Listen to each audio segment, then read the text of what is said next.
I don't even know how you beat that, but everybody should have a Jody Decker introducing them always. Jody, thank you so much. We go way, way back.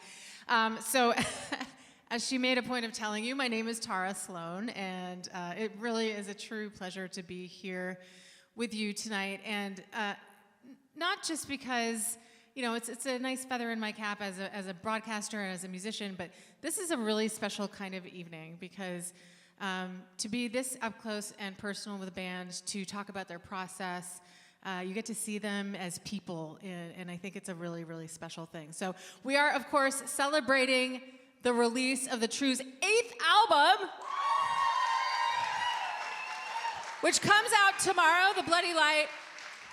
And as I'm sure all of you know, this is a product of two of the biggest Canadian rock bands coming together, the Trews and the Glorious Sons. And you will have the chance to listen to the whole album tonight. You've only heard half the songs, because that's all you've been allowed to hear thus far. But I will tell you, I mean, I go so far back that I've got reading glasses in here. That's how long I have known the Trews for. And I have, you know, I knew them when? I knew them when they were a baby band, and I feel a lot of pride in the way that they've represented rock music, the way that they've represented Nova Scotia. Thank you very much.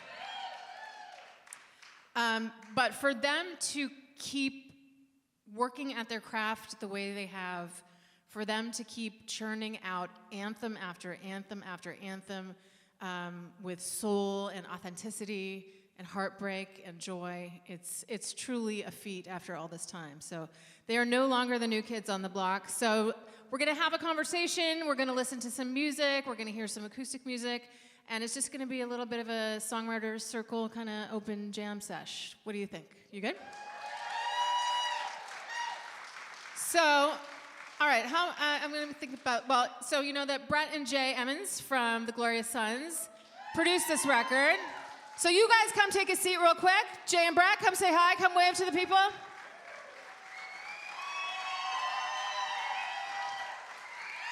The pride of Kingston, Ontario. Is that an East Coast lifestyle hat, though? Is that an East Coast lifestyle hat? I can't read from here. No, oh.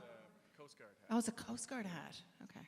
From the East Coast. Welcome, guys. Welcome. Nice to see you. Thank you. All right, and without further ado, Colin, John-Angus, and Jack from The Trews.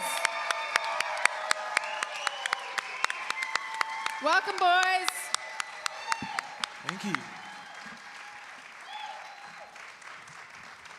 Hello. Well, this is very nice, isn't it? Yeah, it's cool. So I wonder, you know, it's been a long time since I've put out an album, and I sort of, I was around at the time where you had an album out and people went to the record store to buy it. Do you still have the same sort of like day before apprehension, even though it's a different climate where people aren't necessarily consuming it that way? Yeah, I mean, every record we've done up to this one, we always go out to a record store on the day of the release and buy a copy. I'll try to find a record store tomorrow. Yeah, there's been such a long lead up for this one. It seems like I think we put out the first song in January, so yeah, I'm still excited, don't get me wrong, but it feels like it's been out for me for a long time, but I can't wait for everybody else to hear it. That's right. Yeah, nobody's heard the whole thing. Yeah. All right, so John-Angus, I'm going to ask you this question. The origin story, and the reason I really love, you know, the relationship between you guys and the Glorious Sons is I almost feel like it's a full circle moment, you know, the way that Gordie Johnson found you, or at least was led to you and sort of discovered you, and then you brought the Glorious Sons kind of into the fold, and now there's this full circle moment where they're working on your record. Yeah, well, you know, I found these guys when they were pups. Just somebody dropped them off in a basket on my door. It was a rainy night. No, they were opening for us in Barrie, Ontario, in 2000. Yeah, go Barrie. Yeah. 2012. I think, 2012, something around that time. We had just flown back from Australia, and we were all jet lagged, and we were supposed to judge this competition that you guys were in. Jack and I showed up to judge it, and I remember hearing you guys going like, they got great songs, I'd love to talk to them after the show. And you guys were wandering past us after the show, maybe had a few drinks, And I was like, hey, man, I really like your band. I would love to produce you guys if you're into that. And I think one of you said, what's a producer? We didn't know what a producer was. We actually didn't. But we stayed in touch. I know Younger did, but me and Jay did not. Yeah. The answer was yes. But Yeah, we said yes right away. And we got together a few months later. I went to see you live once or twice. We stayed in touch. You and I were staying in touch. And then I went and saw them live, and I heard you guys play the song Mama at the Horseshoe. And I was like, that's the song I want to record. And we went and did it. And that became their like debut hit, kind of. You know, it was like it did well right away, you know. And these guys were, it was quick success. And we did a bunch more. I did an EP for them. And then I did an album with them called The Union. And then I feel like I lit the fuse and then got to sit back and watch the rocket go. And that was the sort of, but then, and ever since, we've remained close friends. You know, we went on tour together in 2014. We were supporting our 5th record. They were supporting The Union. And we do have some pictures of that time. I don't know if you're able to like flip through it, but we were, yeah, so that was like great times. And then these guys went on sort of a rocket ride to the moon on the next record. And you know, oh yeah, look at this. That's that tour. That's 2014. I think that's the Danforth around that time. Yeah, it is, yeah. Anyway, that's the origin. But and then we could talk about how we got to this point. But I should stop talking. Well, no. Maybe I'll ask. Jack, what does because a producer actually means and plays a different role to every band, every artist in a different way. From album to album, they can play a different role. For you guys, this far into your career, what kind of producer did you feel like you needed on this album at this stage? We needed a producer to come and rescue us. Okay. We had actually started this record too long ago, but it didn't work out. And then I think we were kind of like wondering what the hell to do. And I believe it was Brett who said, just let me produce one song for you guys, and it's going to be the best song you ever did. And it was the best song we ever did. He was right. And so Brett, was that the Bloody Light? Was that the Bloody Light? It was the Bloody Light. That was the Bloody Light. Okay. So And then- So what did you feel like you could offer to this group here? Well, just like enthusiasm and love. Like I listened to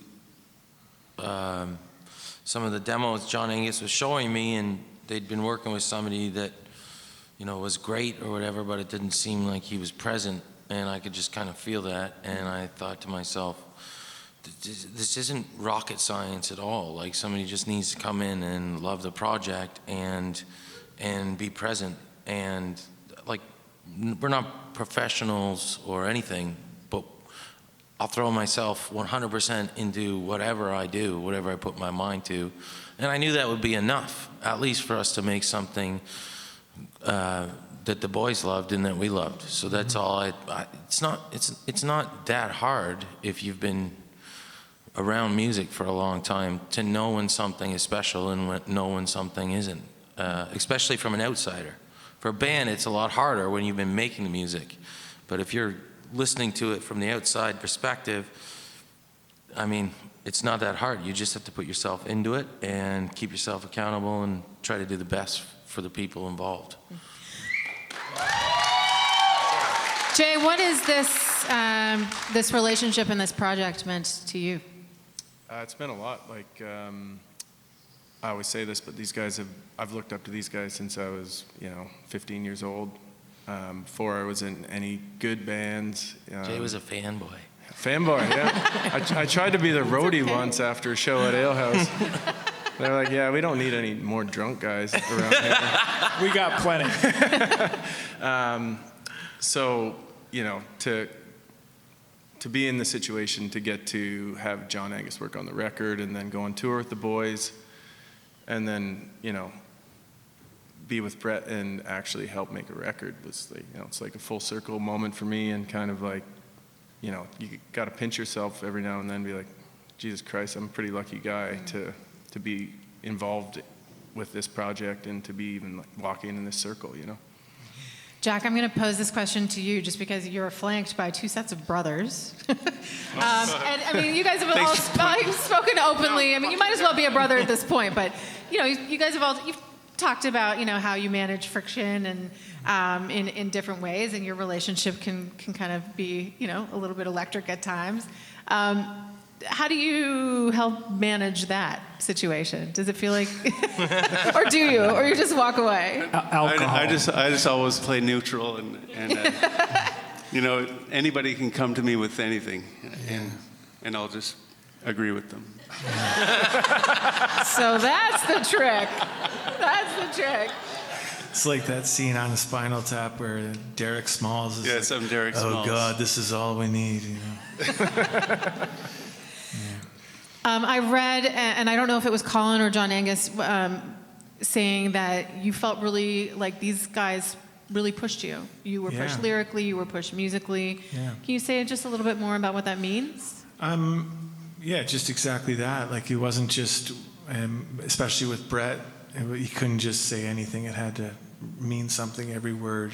And I must have done about 50 vocal takes for certain songs, and yeah, he worked me pretty hard, but I liked it. It's what we needed. It's what I needed. And yeah, it was just like Brett said, it was like a real shot in the arm for us, the enthusiasm, but also the really high standards for what was going to be a great song. And what sometimes you get too lost in the weeds with it. You got too many songs, too many demos, and then you need someone to just come along and say, that rocks or that sucks. And that's what these guys did, and they were right. So we embraced that and went with it.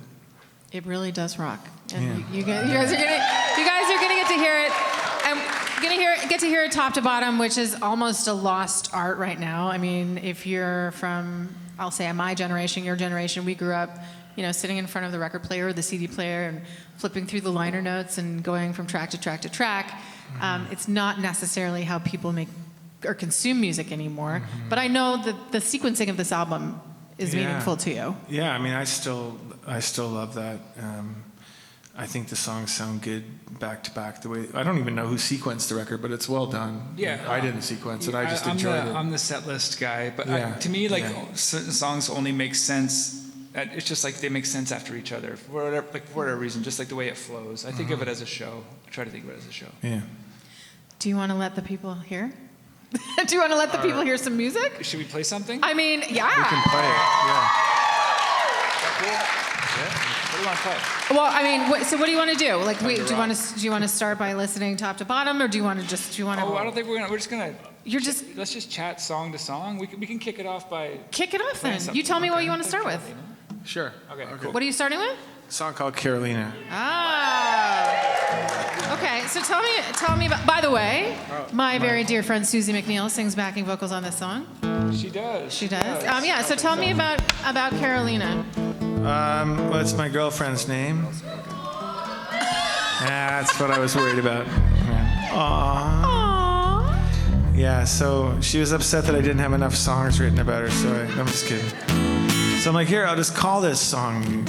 Actually, this came together with just the three of us because it was last summer and we got the times wrong. So it was just you and We were there a day Brett early. and me, Yeah. and we came up with this chorus together in the studio. And we didn't have a name for it, and you're just like, what's your girlfriend's name? And that was it. So that's that.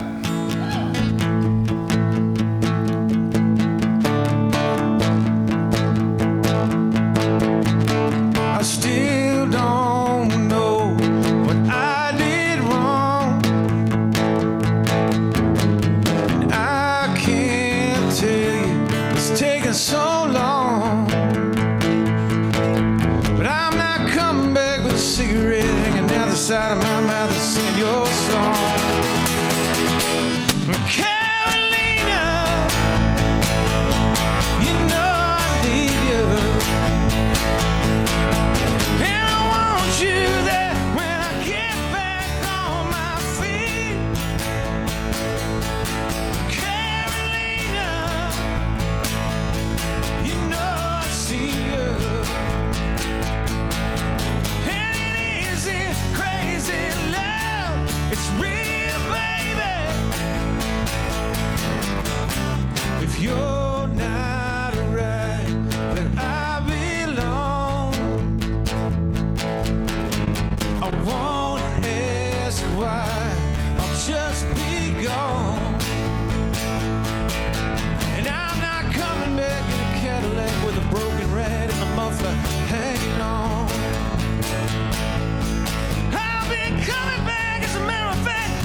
Karolina, you know I need you. And I want you there when I get back on my feet. Karolina, you know I dreamed you. And it isn't crazy love, it's real, baby.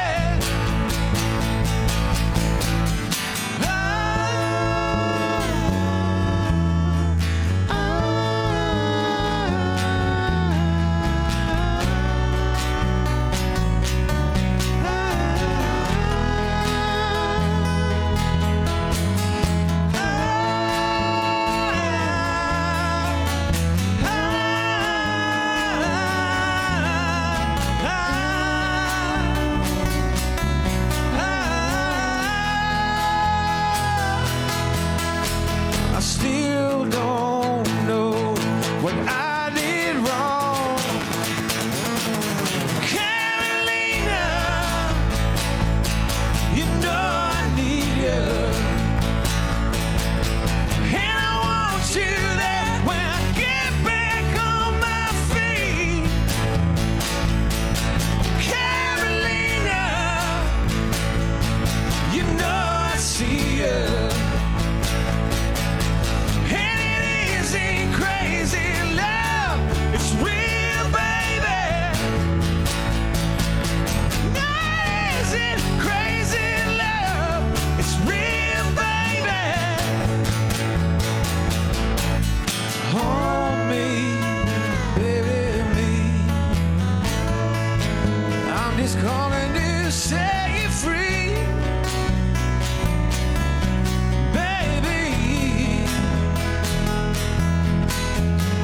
I mean, baby, please. It's the 21st century, baby. All right.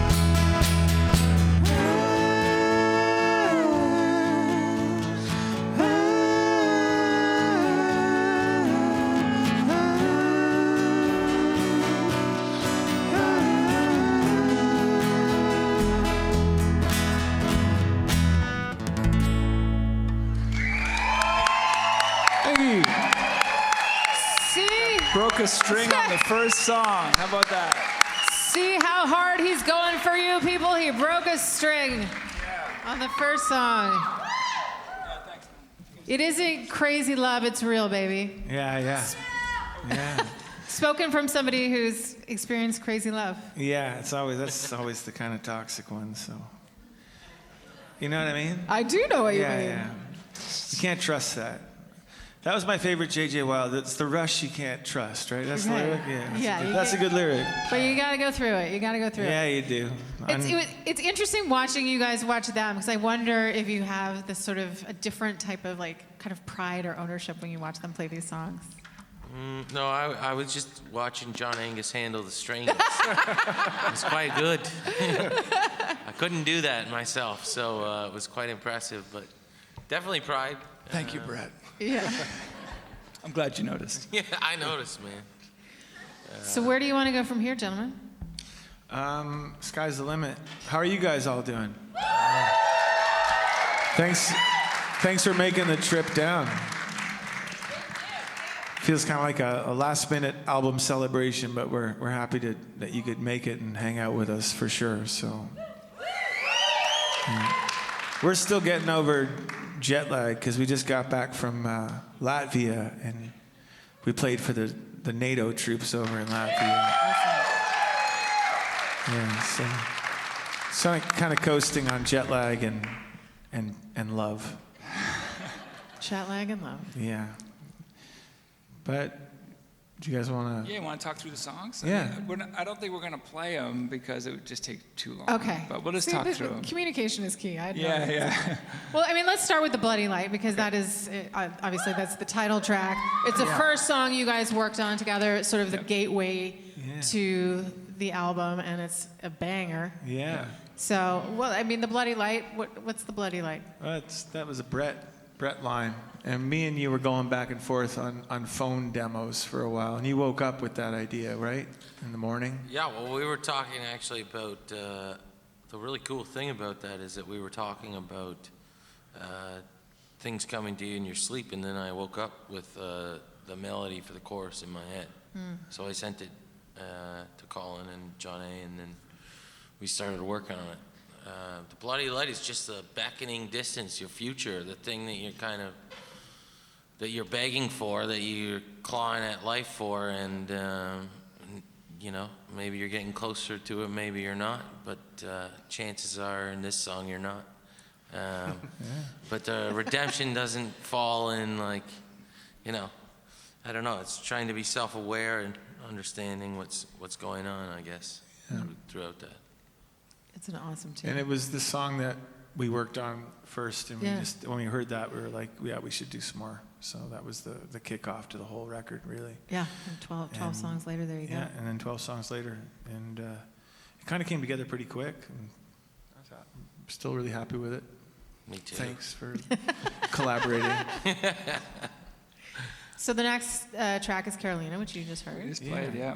That was, that was like a couple of different songs that we just kind of put together. There was a verse from another song and a chorus, and yeah, we put it together. Really, once again, kind of happened really quick, and you know, you feel it, right? Like the longer you do this, it's all about kind of capturing those moments where it feels special. Like no matter what, like you don't have to really think about it.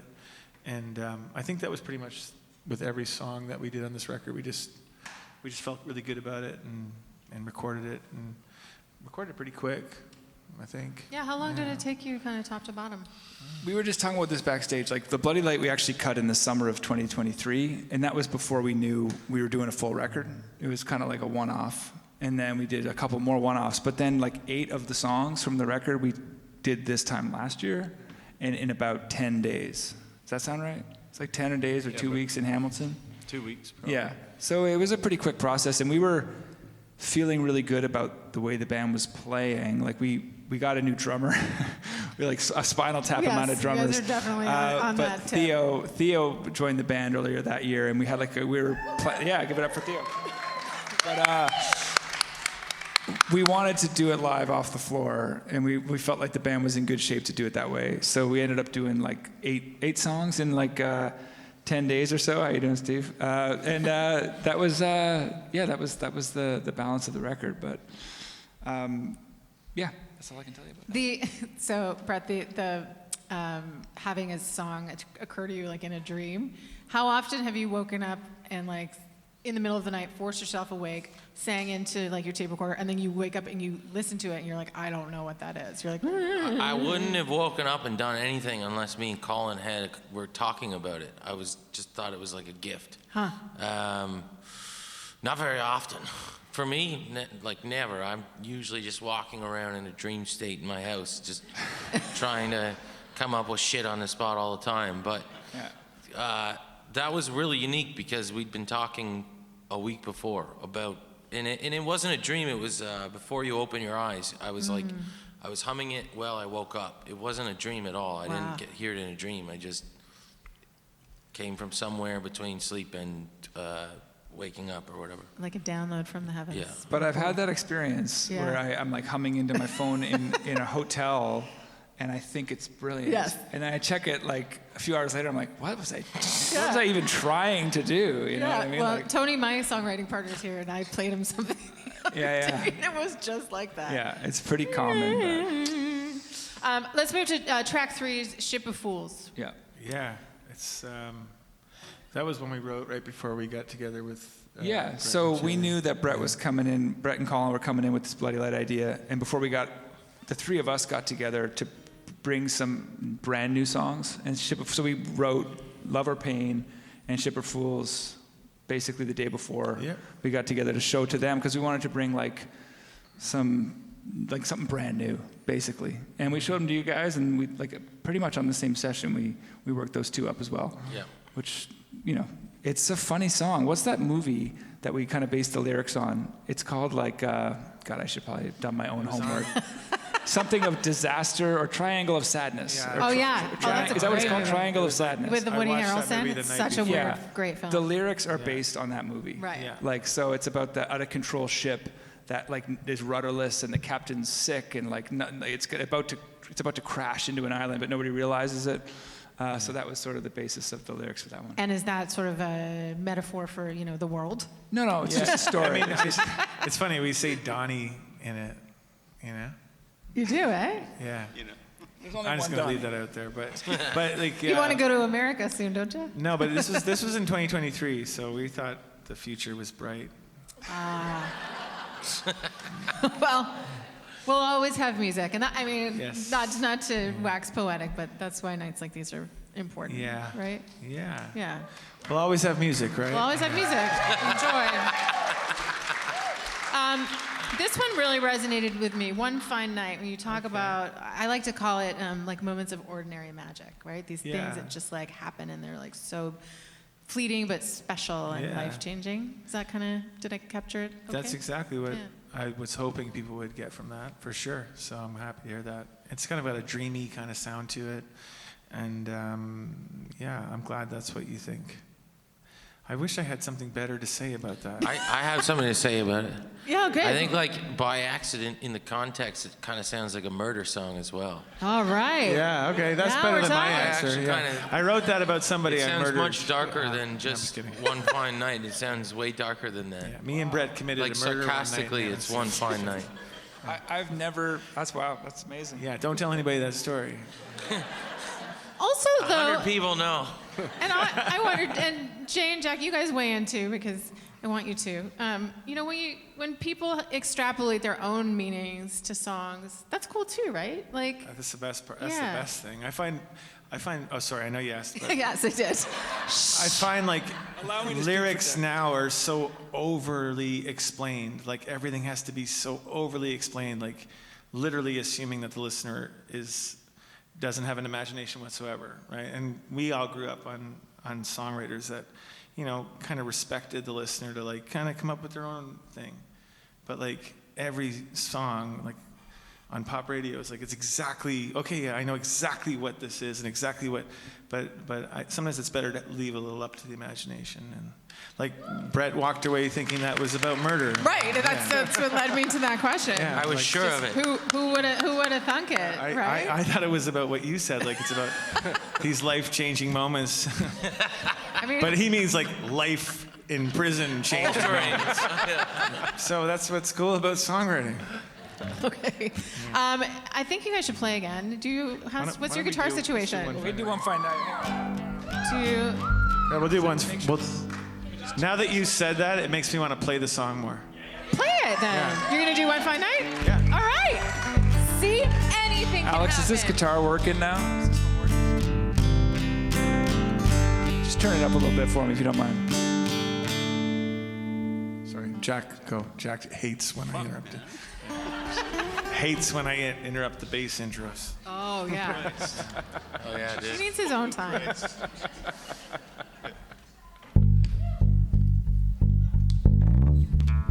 See?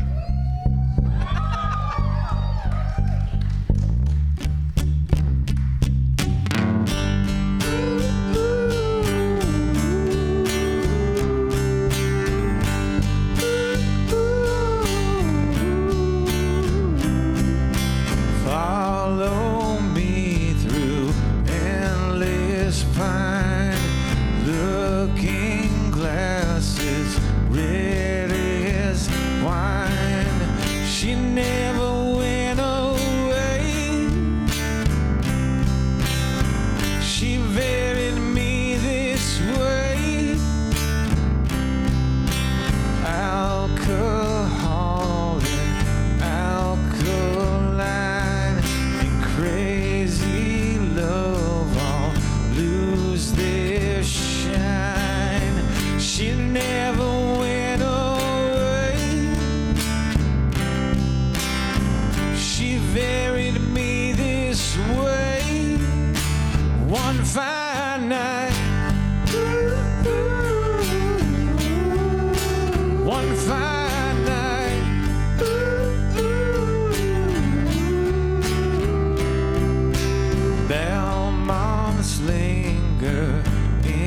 the air, cursing God and life unfair. She never went away. I'm very much this way. One fine night, one fine night, it's alright.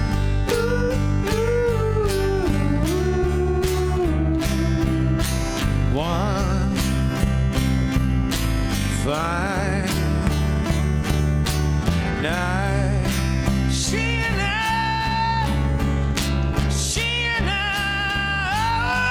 all my life in one fine. How can something feel so right? Haunt me till the end of time. She never goes away, but she took everything. One fine night, one fine night, it's alright. One fine night,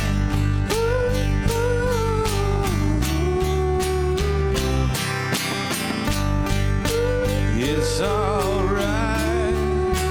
It's alright. It's alright. It's all alright. It's alright. It's alright. It's alright. It's all alright.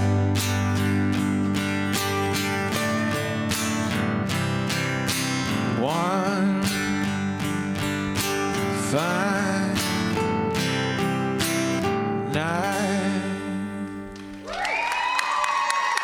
Thank you, thank you, thank you very much. Otherwise known as the murder song. So do you want to stick with your instruments and get to Love or Pain? Do you think?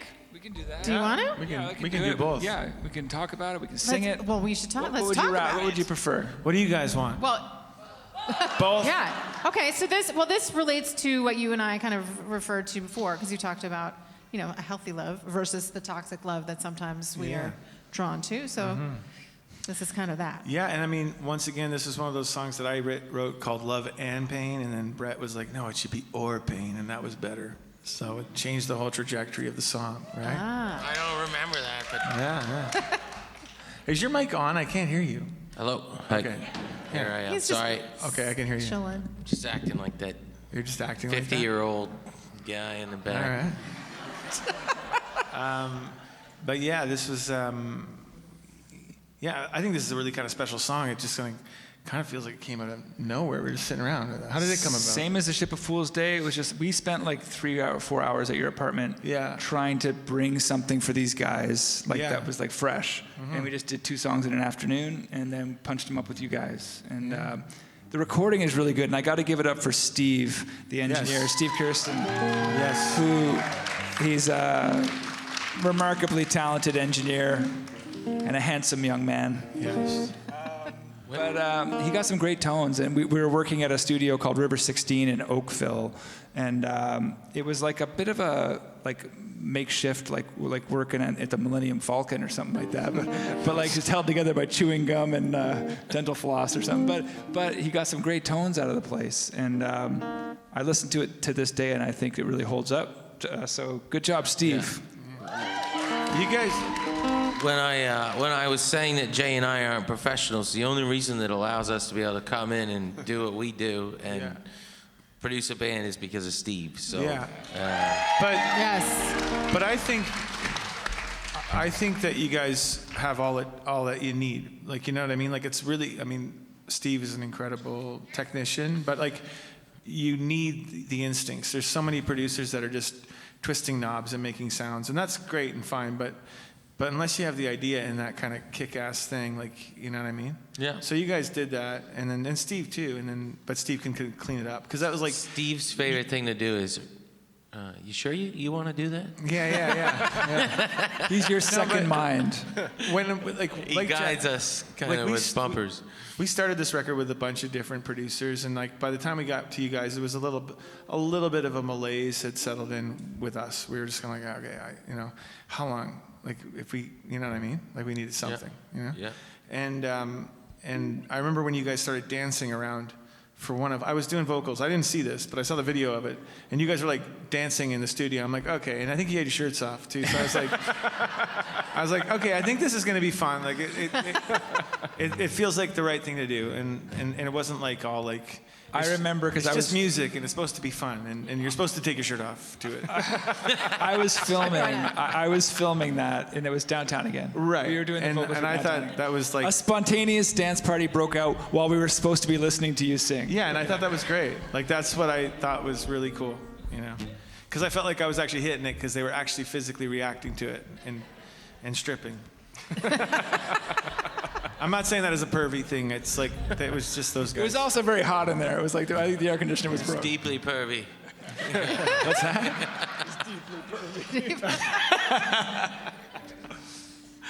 All right, Give it a go. that was the original title of the record. I can't fucking play a song like this right now. This next one's called Deeply Perfect.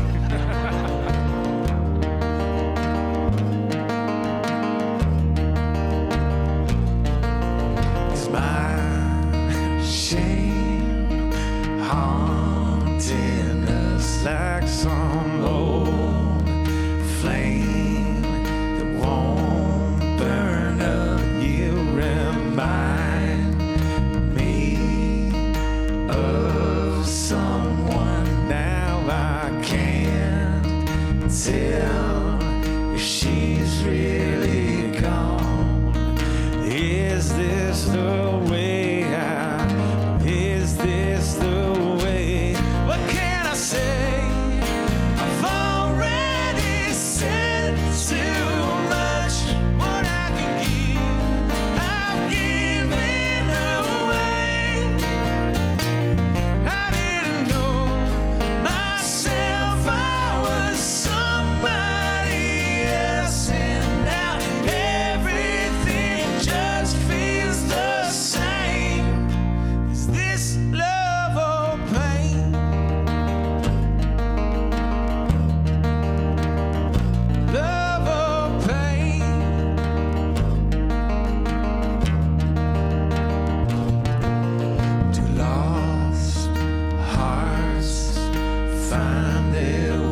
Thank you.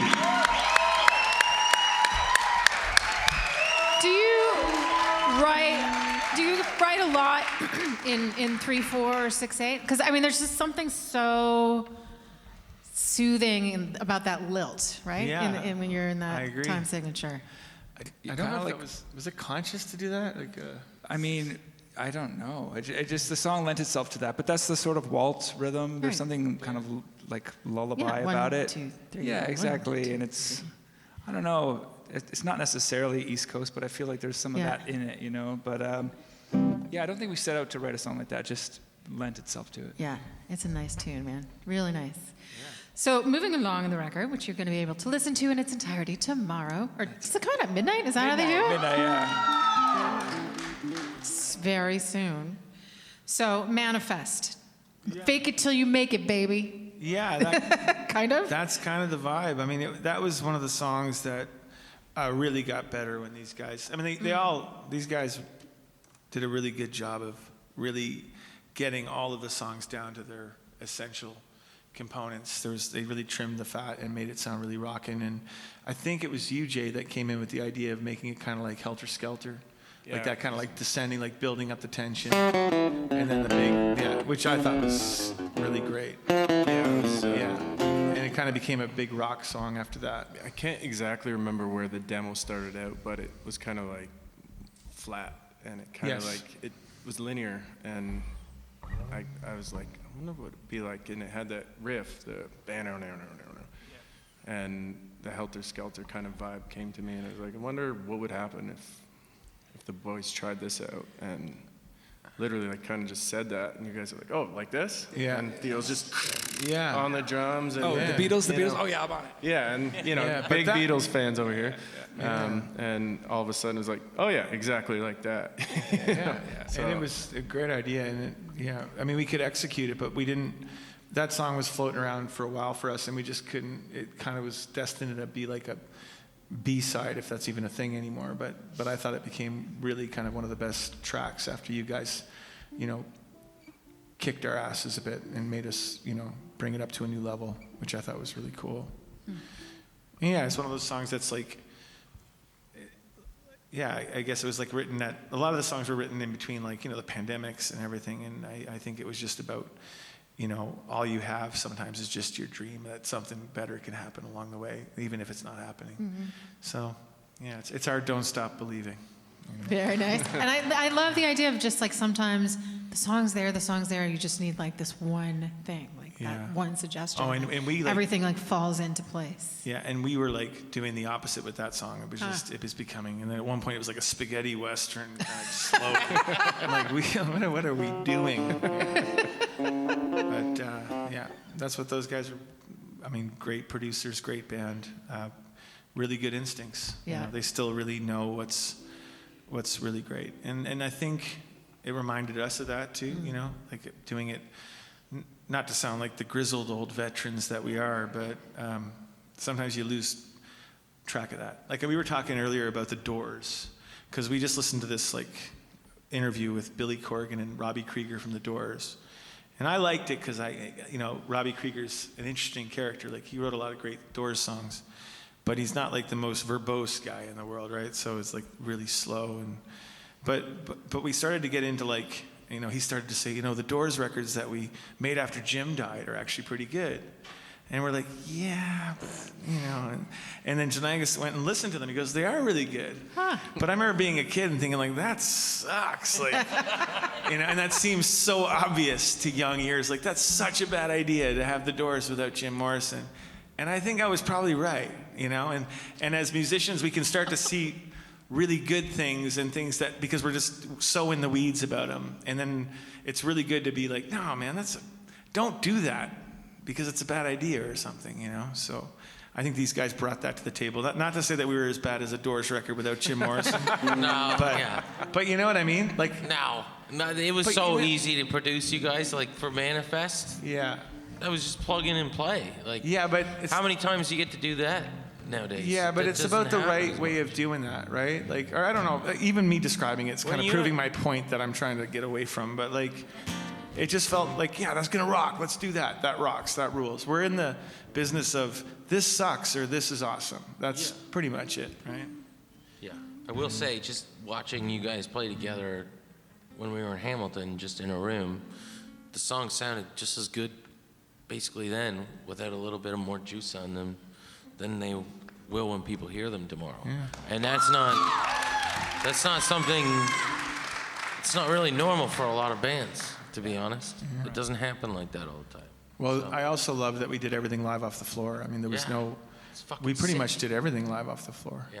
And I think that's important now with ChatGPT and stuff. Like, I feel like we could probably write a record in 5 minutes with ChatGPT now. It might not be good, but you know what I mean?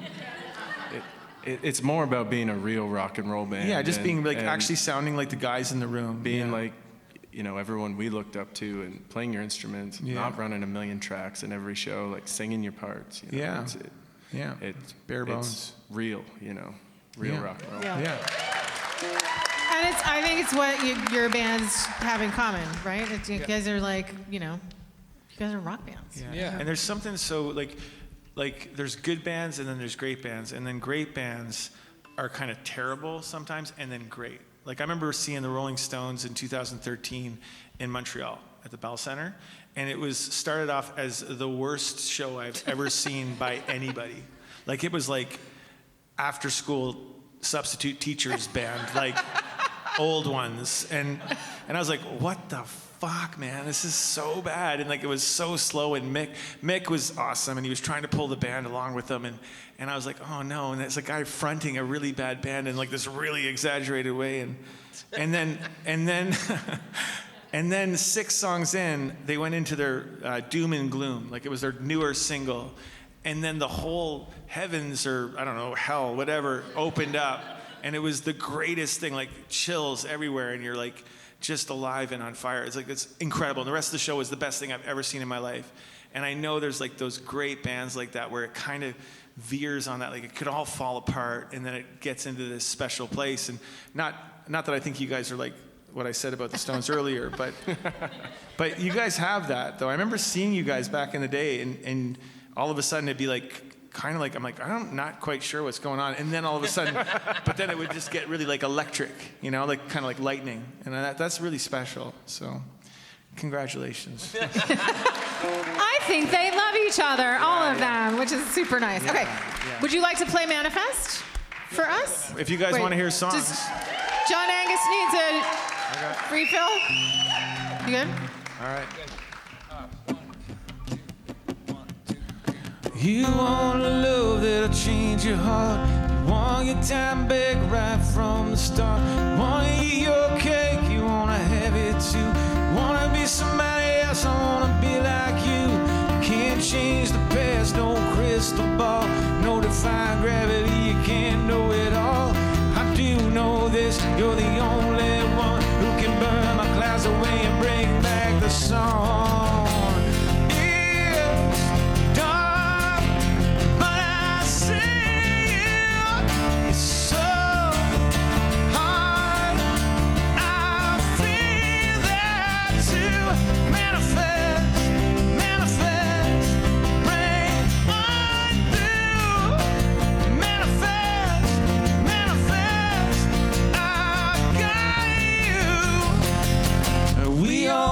Star and a happy end, a spoonful of sugar with the medicine, a legendary lover and a famous friend, one thing after another and another again, but it won't be what we thought it would be. So hold me, tell me that you're gonna set me free. Hold me, tell me that you're gonna set me free.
Thank you.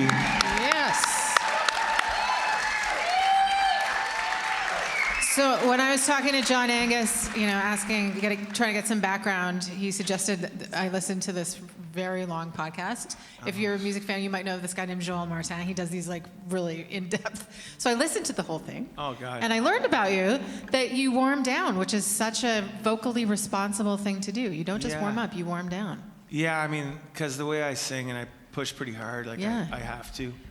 It's actually saved me quite a few times, because you learn the hard way too, because we kind of got successful in our early 20s, and we ended up on these really big tours and a lot of arena tours, and I wasn't taking care of my vocals.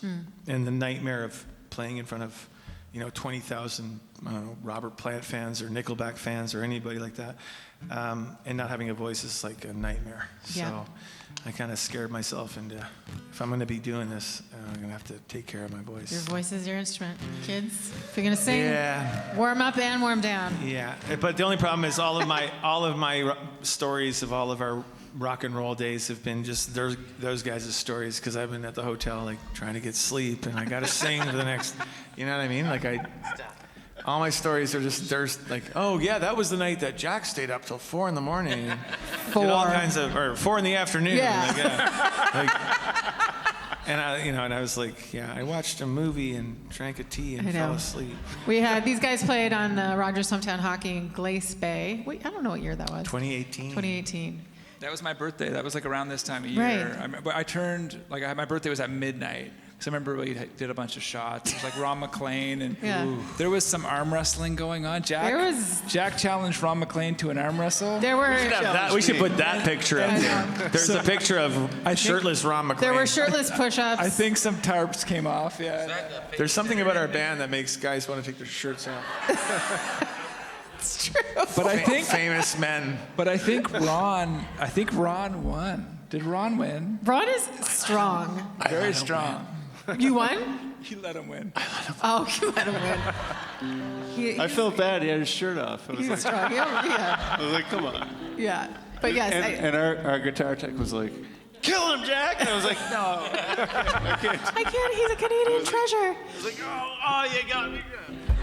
But I believe that was one of those nights that, yes, you didn't experience the whole. No, but it's so funny because I think Ron, he wrote me this really long letter the next day on the plane, this really long, beautiful letter about what the Trews mean to him. And you guys all know who Ron McLean is, a very famous hockey guy.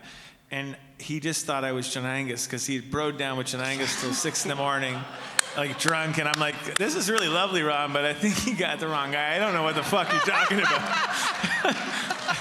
But I kept the letter because it was all kinds of really nice things about how great the Trews are. And I was like, oh, this is really cool. But this whole paragraph, I wasn't there for. So. Well, anyway. I still have the. Yeah, I'll give it to you. Maybe you can shed some light on what the hell he's talking about. Well, the end result is you can sing like a mofo still, right? You are in. Yeah. Your voice is so beautiful. Thank you. So, let's talk about a song that went, #1 earlier this year, called "The Breakdown." Yes. Well, it was our first #1 in 20 years. That's wow. And it was all thanks to Jody Decker, who's here tonight. She introduced you. So we go way back with Jody, and she's incredible. And we've always wanted to work with Jody. We haven't had a chance until this one. And she has undying enthusiasm, and she's the least cynical radio person I've ever met. And I feel like she could, she just put it on her back and said, we're going to climb Mount Everest, and she did it. So, and I know, in the Spotify era, but #1 is still #1, and it's still awesome. And I remember the week it was hovering at #2, she said, she called us up, and we were writing. It must be you and Jack were together. She goes, get into a studio and do an acoustic version. I think I can get some extra spins for the song. And that's what we did, and then it was #1. So that's Jody. So thank you, Jody. Right on, Jody. Yeah. And congratulations. Is this a song that you want to play acoustically, or you want to move on? Sure. Let's do this one, and then we'll blow through a couple after this. Yeah, you guys want to hear it? Right, you want to hear it? Okay. I'll let you take. I'm just going chronologically. I'll let you take the helm, John-Angus, after this. Oh yeah, keep her rolling. sick and tired of feeling sick and tired all the time. All my worst fears coming to mind, waking up over my head. I'm in deep, I made my own bed. Everything feels like a giant regret. Up to your ears and heartache and dead. I took a shower, stared at the train, wiped the mirror, there was my face. Freedom lies on the other side.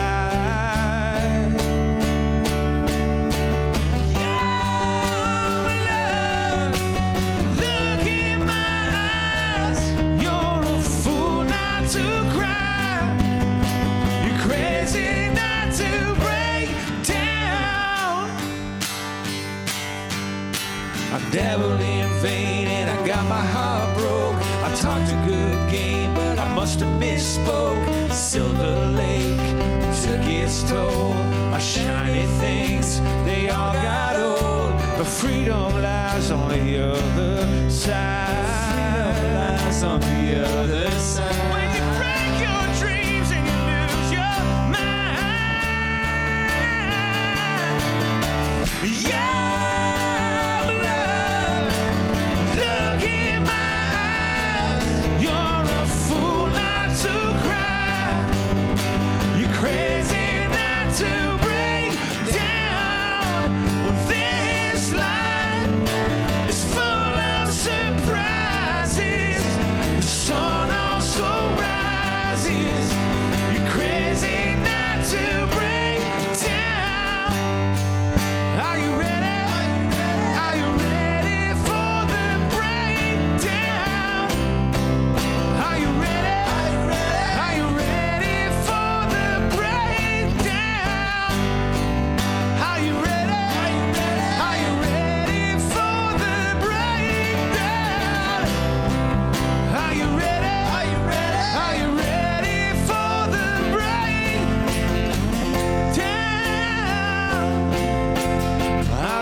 Sick and tired of feeling sick and tired all the time. All my worst fears coming to mind, waking up over my head. I'm in deep, I made my own bed. Thank you. Thank you. You're number one. You're number one. Okay, John-Angus. Do you want to speed this process up ever so slightly? Well, yeah, I feel like we could just talk all night. But I know we could. Yeah. How do you guys feel? Well, you tell me what you want to do. Well, what's the next song on the record? It goes The next song is Get a Handle on It. Get a Handle on It. Yeah. Has anybody heard this song yet? All right, yeah, no, okay. Is my guitar on, Alex? Can you hear it? Yeah. Okay, so. What can we say about Get a Handle? Right, you really seemed to like this one. I remember you called. We had a demo. It sounded a bit like, you know, those like '80s Top Jeff Gun. Lynne records, like "Got My Mind Set on You" or something like that. That was the demo I made for it. We ended up making it a little more raw, A little trashier. trashier, and a little bit. There's a little bit of country in it too, a little tinge of it. But I always like the lyrics. I think the lyrics in the song are pretty great. And you're just going to have to wait till tomorrow to hear it, because we can't play them all right now. Okay, all right. All right, so remember that. Between the End and Once Upon a Time is the next track on the record. This is a beautiful song. Yeah, and you got it included on the record. Yeah.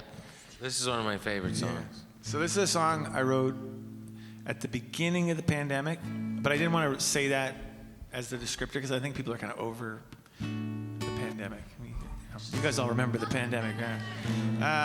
Anyway, I wrote this kind of at a time when, like all of us, we didn't know what was going to happen next, and I guess we never really do, but we definitely don't in a pandemic. And kind of wrote, it's just a song about life itself. People tell me that's a really bad idea, to write like just such a general song, but that's what kind of came to me, and I thought, I don't know what life's going to look like anymore, so I'm just going to write about what my life feels like at this point. And it was just after we had gotten off a summer of touring in like 2019, so it was like February of 2020 or March 2020. So I was just kind of looking back on that immediate little time frame in my life. And this song had like about 25 verses, and my buddy Chris Kirby, who I co-write with, helped me narrow it down and focus it.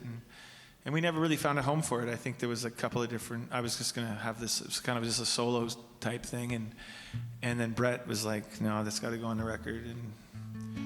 And so we came up with it. So that's how this song came. And I don't know if that's a really boring explanation for it. No. But we're gonna play it for you. All right. That's the kind of energy I like. Okay.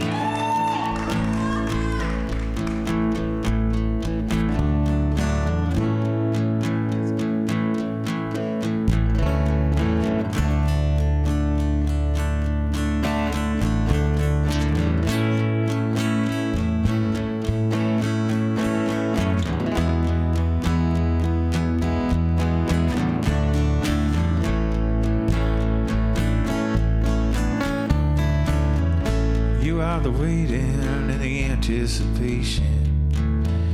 You are the meantime and the expectation. You are the promise of illumination, the reverie and the revelation. Oh, life, you like to keep me guessing. You are St. John's in the middle of the summer, a tired freighter crawling into the harbor, the gentle face of a familiar stranger, making my day with a hey, how are you, oh, life. Sure know how to make a guy feel welcome, and it's gonna be alright. It's gotta be alright. And everything is just fine. Everything's gonna be just fine. Between the end and once upon a time. I thought you were the arguments, the yelling and the slamming door. A game I couldn't win, but I always knew the score. So goddamn demanding, I couldn't give you no more. And I often wondered what I was even here for. Like, you don't like to make it easy. You were that truck stop coffee, bitter and strong. The laughter through the tears when the drive was taking too long. You were the moment when I didn't mind being wrong, and I made my peace and I kept driving on. Oh, life, you show up when you're good and ready, and it's gonna be alright. It's gotta be alright. Everything is fine. I'll find my peace of mind between the end and once upon a time.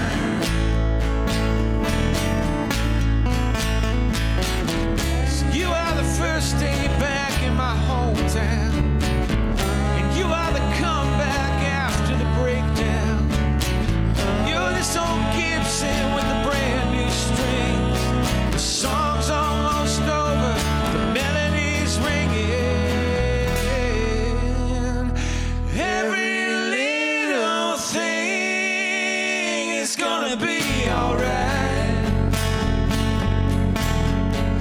Everything is fine. Everything's gonna be just fine.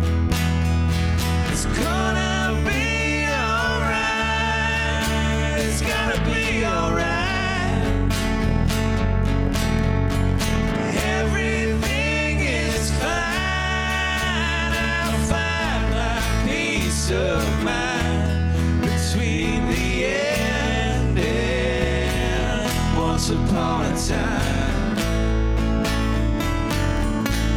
Between the end and once upon a time. Between the end and once upon a time.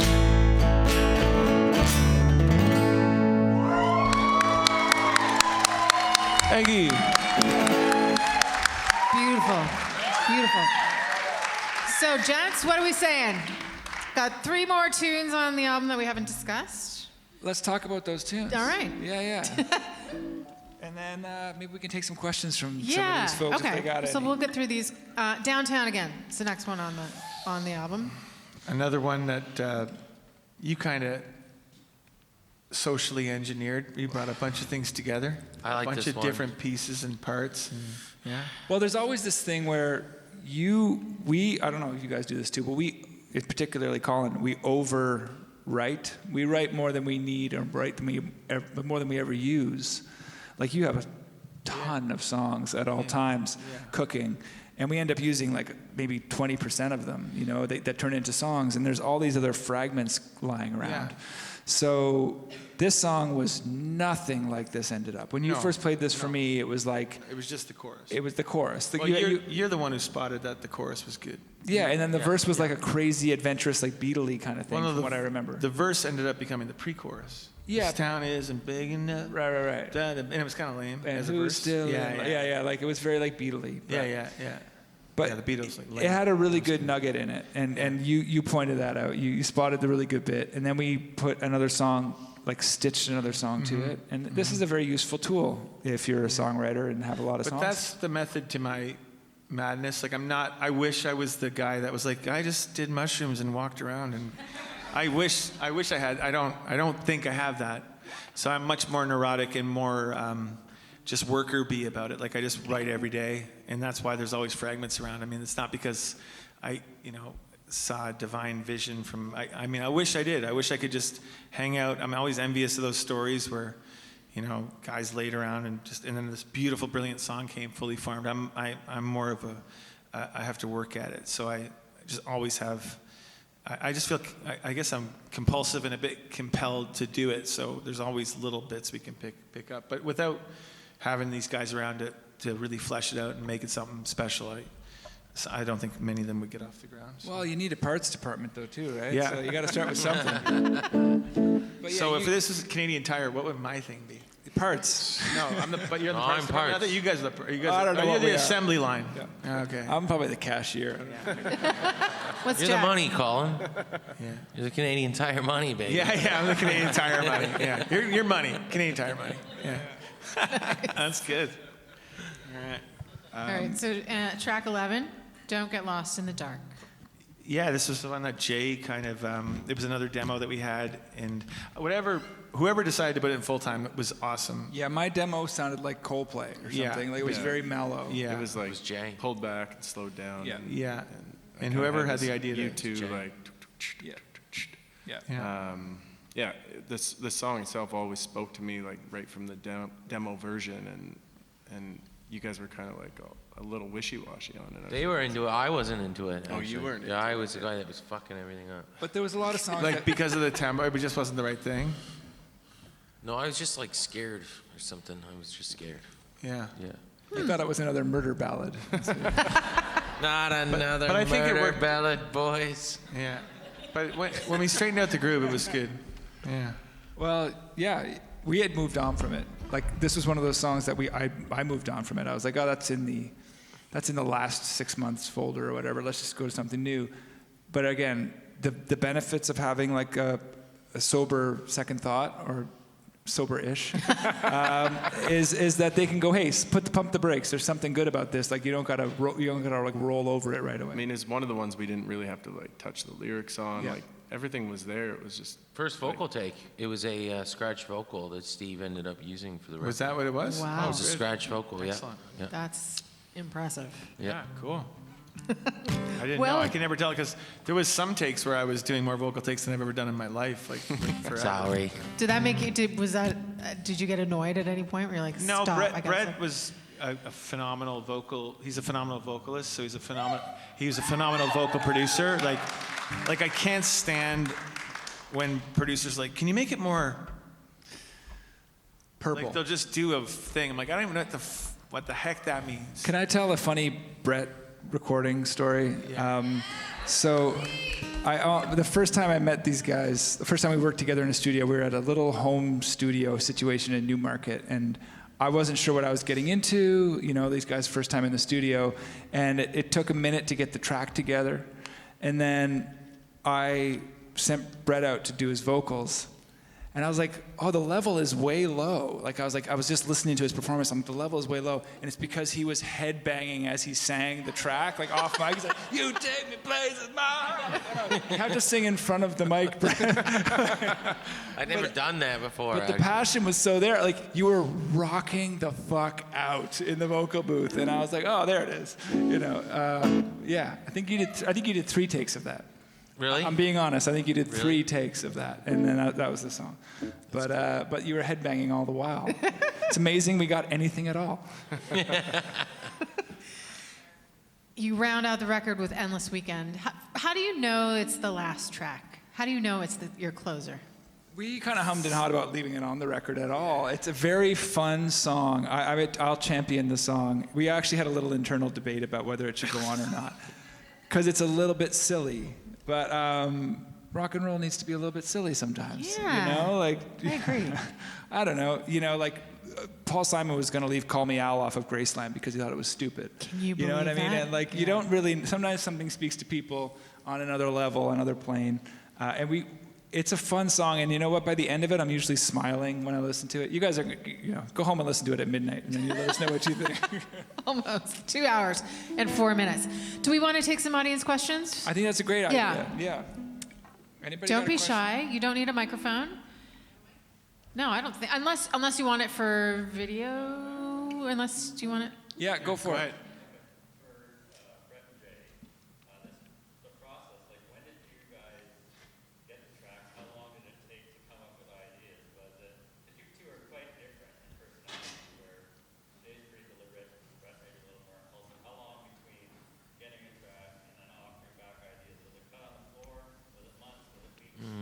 No, it was just like daydreaming all day and just kind of, we would work together. So what usually happened was we'd work together and we know, okay, so if it's good at this stage, then how good is it going to be when it gets to the next stage? And that's really simple.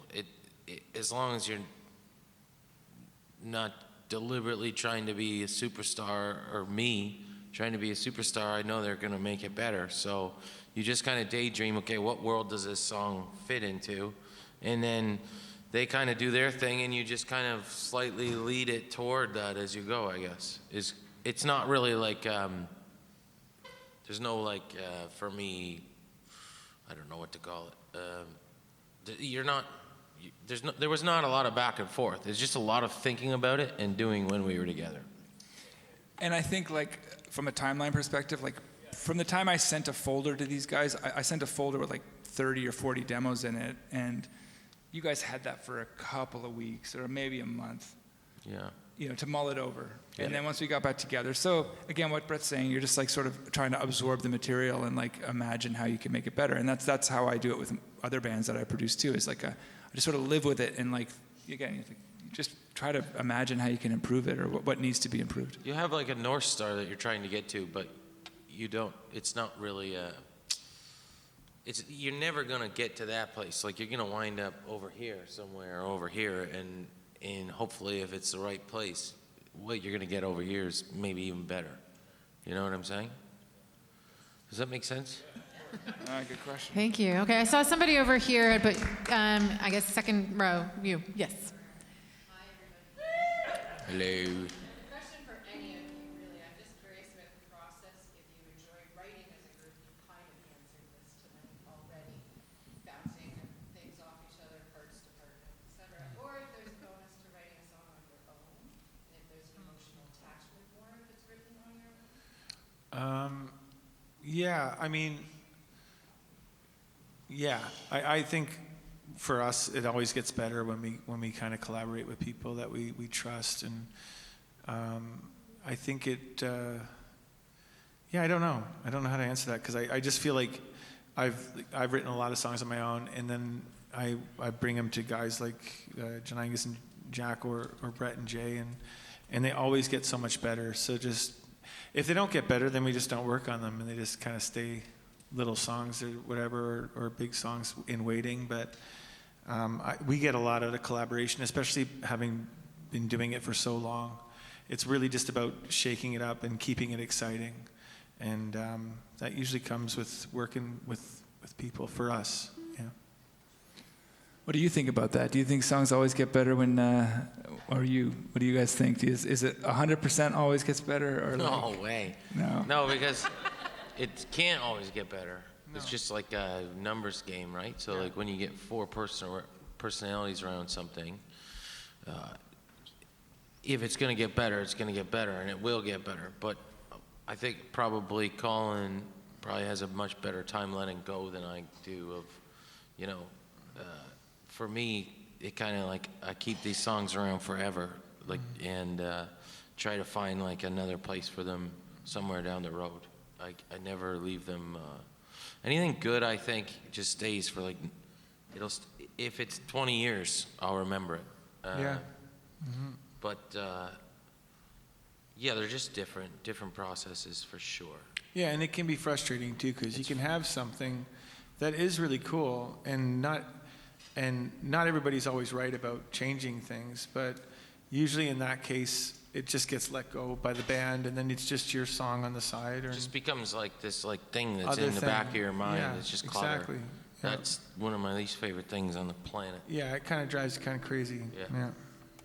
And it's always like, every song's different. So, some songs need help, some don't. And, some songs you bring to the band, and it's automatically the sum of the parts just make it better, just having the band on it, Sometimes you're crazy too, and you're like, you bring in like, you're like, you gotta try this. And it's like, all right, so let's give it a whirl here. But the truth is, nobody's meant to play this song. It's just a fabrication of your own mind. I think, Like we've all well, that's what it is. That's what we're doing. We're like, we have the hubris to think like, no, what's going on in here is important for you to hear. No, Oh, Jesus, the identity crisis is wild sometimes. Yeah. But sometimes I just like, it's so much easier to like be in a band when everybody's carrying a little bit of that stress, as opposed to just one person carrying all that stress.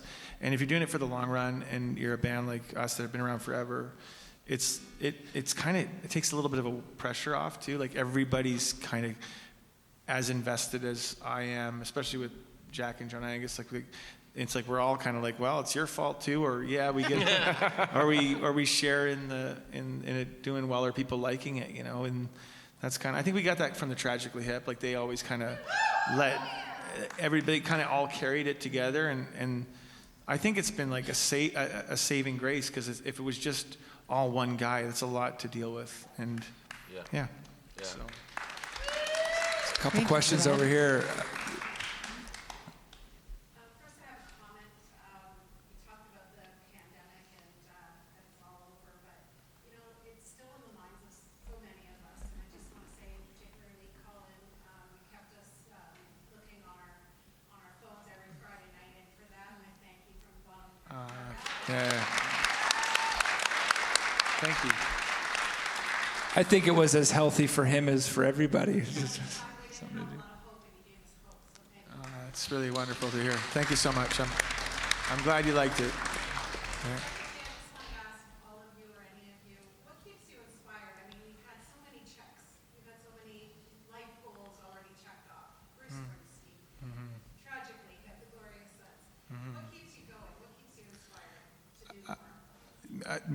music and books and movies and just the inevitable life things that just happen, you know. And it's up to this point in our lives, like everything feels meaningful when you try to turn it into like a song, or you try to turn it into something, like even things that might not be meaningful, but it sounds kind of corny, but like it gives you kind of this mission and this idea that like, things are happening, but I'll turn it into something. I'll turn it into music, or I'll, write something, or write a lyric, and that's what has gotten us this far with it.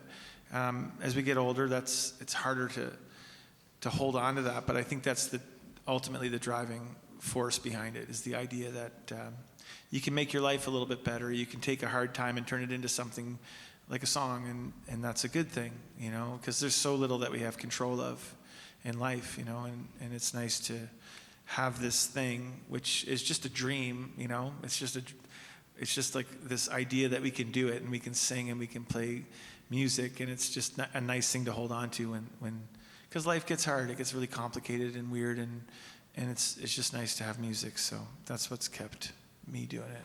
Yeah.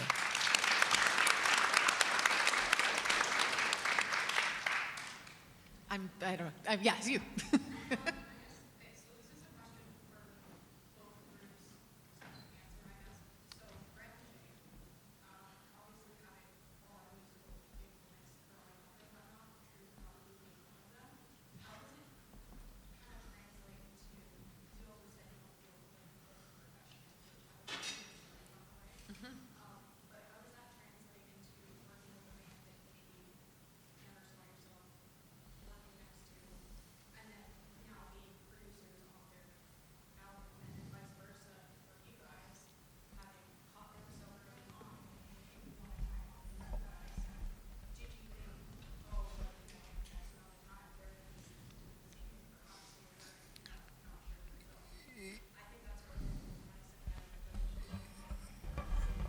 Yeah.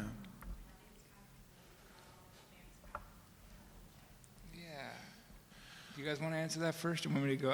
I think that producing is like a natural outgrowth of like learning the tricks of the trade and then wanting to pay them forward. Like Tara mentioned earlier, like we were mentored at some point in our career by Gordie Johnson or Gordie Sinclair, like other guys that we looked up to, Jack Douglas, Gus Van Gogh. These guys came into our lives when we were young and starting, and they helped guide our career and taught us the ropes in the studio and taught us the ropes of songcraft and arrangement and all that kind of stuff.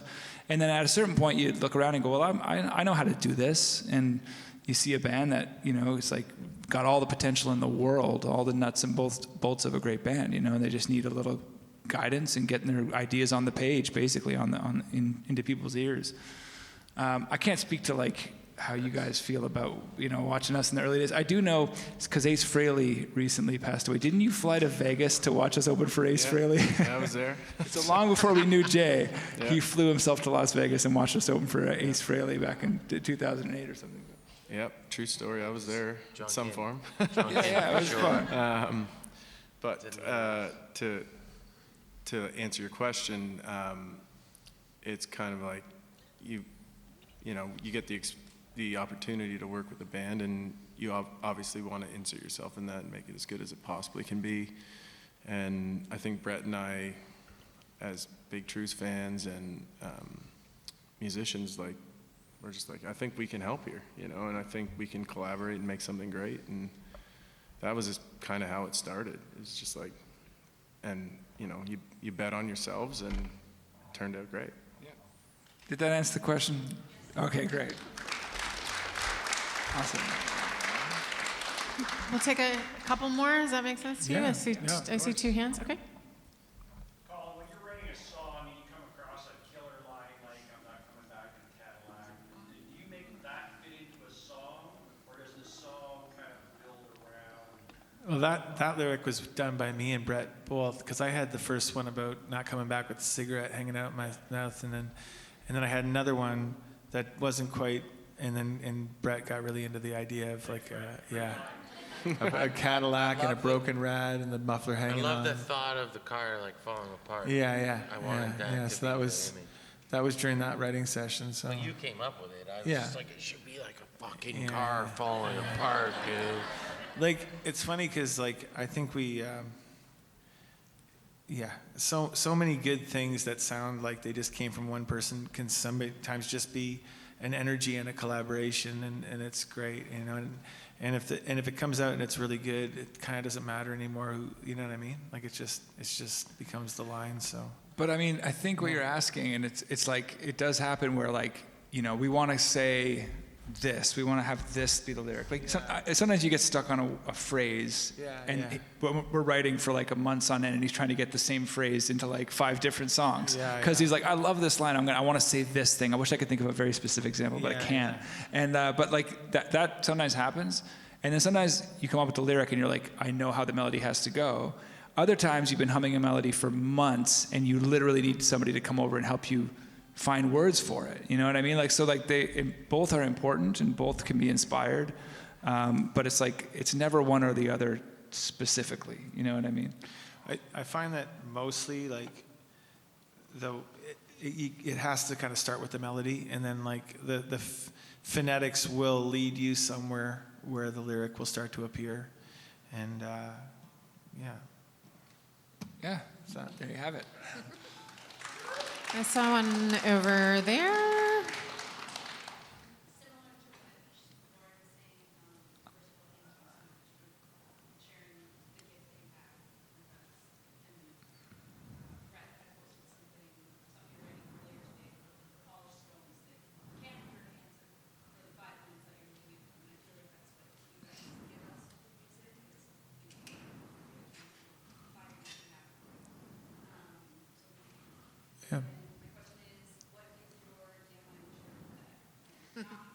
Oh, should we each do one? Damn, I wish I wrote that. Oh, yeah. Tara, you should weigh in on this too. Oh my God. I saw Joy drop back in the day a lot of times. Yeah. You got a damn, I wish I wrote that? Oh, I have so many damn I wish I Yeah, wrote me that. too. Oh my God. Get to me last. I Okay. have so many to think about. Brett, you're up. Simple Twist of Fate by Bob Dylan. Simple Twist of Fate by Bob Dylan is mine too. Jay, you got to go next. Oh boy. I don't know. This like Wild Horses is a great tune. My daughter's watching a lot of K-pop Demon Hunters, and I'm wondering how they make that music. That's crazy. It's like, Damn, I wish I could cash that check. yeah, you know. Jack. Mr. Sunshine. By Raffi? I think it's Might as well be, No, He's making a joke about somebody. Animal Farm by the Kinks. Yeah, there's so many songs that I absolutely love, and lately, because I haven't been really into writing songs lately, because we're just about to release the record, so I've been just putting on my favorite records and playing along to them, like Blood and Chocolate by Elvis Costello, that whole record. I wish I wrote that. I wish I wrote Strawberry Fields Forever. That's the best song ever. And Lithium by Nirvana, and When We're Older, Harry Nilsson. Harry Nilsson, Don't Forget Me. There's like 150 songs I wish I wrote. Yeah. Well, Tony too. We went to see David Byrne the other night. Oh, wow. Honestly, one of the best shows I've ever seen in my life. So I've heard- anything by him. Yeah. But the song that popped into my head that just makes me, for me, Tom Petty is it's the art of like simplicity and perfection somehow. Yeah. So for me, the one that popped in my head, although there's so many, but it's good to be king. Just like I love that song. From Wildflowers. And you know what's funny about David Byrne, and I heard tonight's his last show in town, right? He wrote a song, and it's a title that he lifted from a 50s classic called One Fine Day, right? From the Brian Eno recorded album. And that was the inspiration for our One Fine Night. That was the inspiration for that song from this record, where like we were trying to flirt with that melody without ripping it off. There you go. You know, and so that's a good one. Little full circle. Now we know. All right, one more. Or two more. Okay, go. Oh, it's Sandy. Okay. Yeah. Hi. I know you're from East Coast, and I've noticed all the references to East Coast, and I wanted to, I was wondering about your inspiration growing up over there, and if it still exists in the way that it did in the beginning. Yeah, I mean, one of the things, like we lived in Nova Scotia. We come, like the band started in Niagara, but me and John-Angus actually spent our school in St. John's, Newfoundland, like elementary, junior high, high school. And the music scene in St. John's, Newfoundland in the early 90s was unbelievable. It was a million times better than Halifax. I don't care what anybody says. Excuse me. It had like Hardship Post. No, I'm from Niagara. I'm not saying Halifax is bad. I'm just saying that St. John's had the greatest music scene. And I used to sneak into shows at the LSPU Hall on Duckworth Street and see bands like Hardship Post and Potbelly and Potato Bug, and they were like mind-blowing. I think that Hardship Post's first EP called Mood Ring is one of the best records ever made in this country, and no one really knows it. Look them up, kids. Did I knew who they were. Yeah, and well, there was. because I lived in Halifax. So I remember these guys loomed larger than life for me, like in grade 9, and so I remember thinking that St. John's has it going on. And then there's this other artist who doesn't really make any records anymore, but he's like an actor now, but his name is Sean Panting. And he put out this record back in the early 2000s, or maybe in 2000, called Lotus Land. Is that what it's called? Yep. Lotus Land? Yep. And there's a song called I Can't Be Wrong, and it's one of the best songs ever. And yeah, so the East, that St. John's is more in my inspiration for East Coast music than even Halifax. So yeah, does that answer your question? It does. Okay. Yeah. St. John's is like kind of everything started there in my memories as a kid, like all like the first everything is like your first cigarette, your first love, first time getting drunk and hitting your head off something, everything. All the fun things. And I saw there was one more hand. Yes.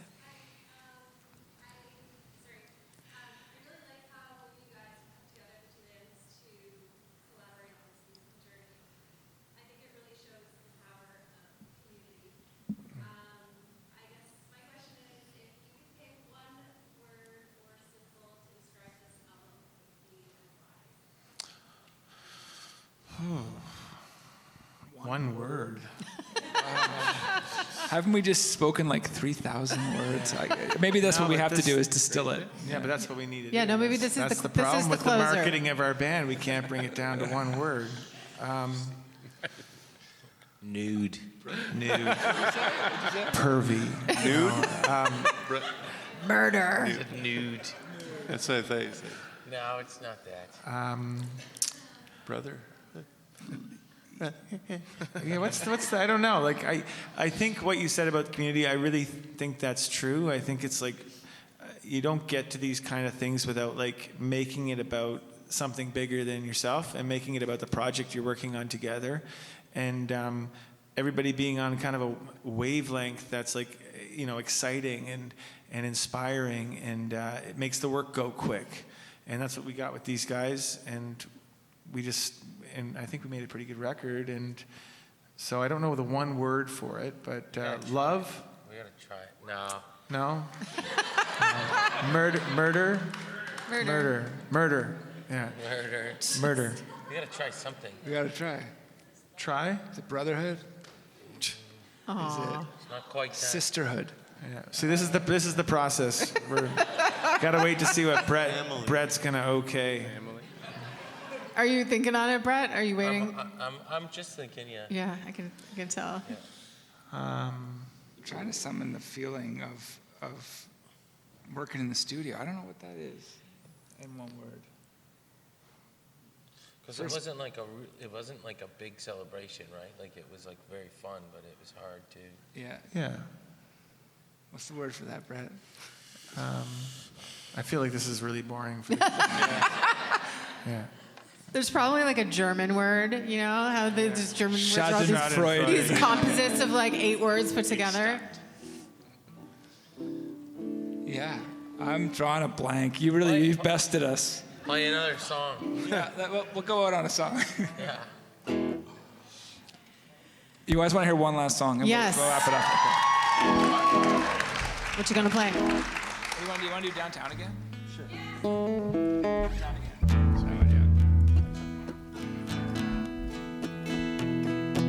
Thank you, everybody, for coming out.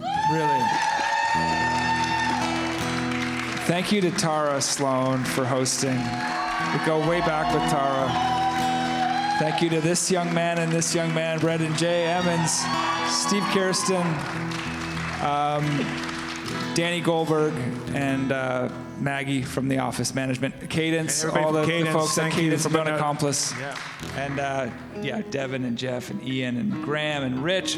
We're just excited to be pushing this 8th studio album out into the world after all these years, and we appreciate all the help that we get, and all of you.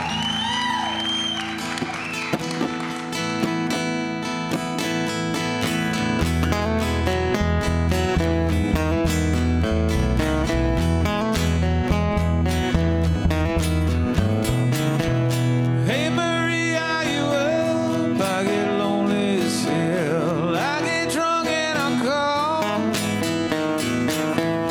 When I'm on Tanqueray, I get so much to say. Mostly talking to myself. This town isn't big enough. I thought I wished you well. You're with our old friends, and on the weekend, down by the water, drinking summer in. Then you're out walking, I'm on the west end. I'll never go downtown again.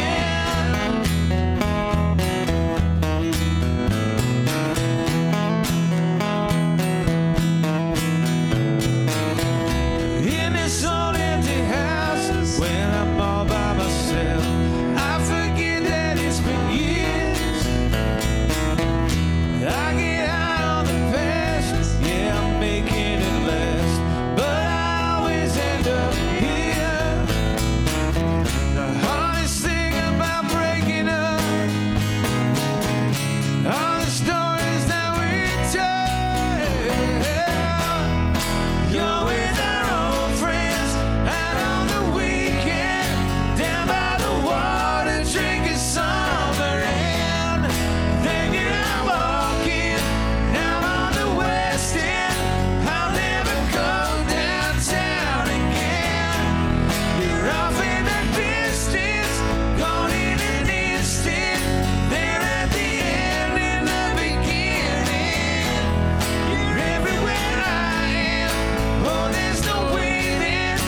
I'll never go downtown again.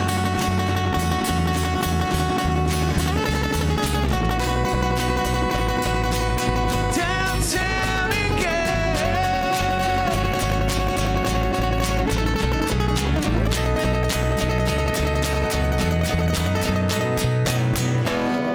You're with our old friends, out on the weekend, down by the water, drinking summer in.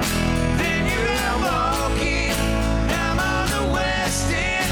I'll never go downtown again. You're off in the distance, gone in an instant. There at the end, in the beginning. You're everywhere I am. Oh, there's no winning. I'll never go downtown again. Downtown again. I'll never go downtown again. Downtown again. I'll never go downtown again. Downtown again. I'll never go downtown again. Downtown again. I'll never go downtown again. Thank you guys for coming out. I hope you like the new record. Thanks to Tara, Brett, and Jay. Thank you very much. Thank you.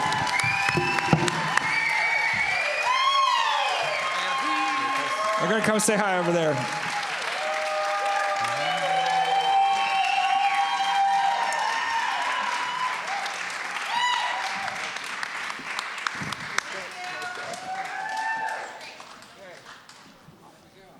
House music.